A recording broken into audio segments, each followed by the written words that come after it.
Declarative memory is a type of long-term memory that involves the conscious recall of facts, events, and information.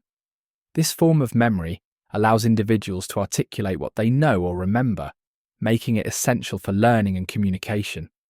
Declarative memory is often divided into two subtypes: semantic memory and episodic memory. Semantic memory refers to general knowledge about the world, such as understanding that Paris is the capital of France, or that water boils at 100 degrees Celsius. Episodic memory, on the other hand, pertains to personal experiences and specific events, like recalling your last birthday party or the first time you rode a bicycle. Together, these subtypes form the foundation of our ability to engage with the world intellectually and socially. Declarative memory is often considered explicit because it requires conscious thought to retrieve the stored information. Unlike reflexive actions or skills, recalling declarative memories involves actively searching the mind for the desired fact or experience. This type of memory is supported by the hippocampus and surrounding structures in the brain, which play a vital role in encoding and retrieving this information. Now let's look at some examples of declarative memory in action. One common example is remembering historical dates. For instance, knowing that the American Revolution began in 1775 is a piece of semantic memory. It is a fact stored in your brain that does not depend on personal experience. Another example is recalling a family vacation. Imagine you visited a beach with your family 2 years ago. Remembering the sights, sounds, and specific events from that trip is an example of episodic memory. It involves personal experiences tied to a specific time and place. Lastly, declarative memory can involve recalling directions. For example, if someone asks you how to get to your house, you use declarative memory to describe the streets and landmarks along the way. This type of recall demonstrates how declarative memory is essential for navigation and daily interactions. Now let's look at some uses of declarative memory. One critical use is in education and learning.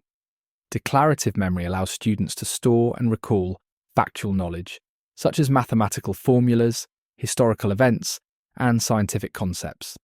Without this type of memory, acquiring and applying new knowledge would be nearly impossible. Another use is in social interactions. Declarative memory helps people remember names, faces, and details about others, which are crucial for building and maintaining relationships. For example, recalling a friend's favourite hobby or the name of their pet strengthens social bonds and fosters meaningful connections.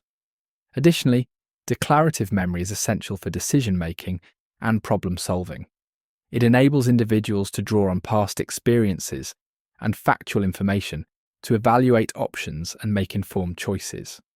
For instance, remembering how you solved a similar problem in the past can guide your approach to a new challenge. Declarative memory is often compared to procedural memory.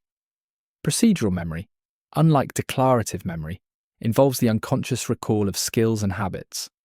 While declarative memory allows you to consciously remember facts and events, procedural memory enables you to perform tasks without actively thinking about them. For example, riding a bicycle or typing on a keyboard relies on procedural memory because these skills become automatic over time.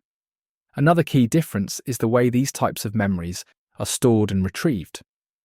Declarative memory depends on the hippocampus and related brain areas, whereas procedural memory relies on structures like the basal ganglia and cerebellum.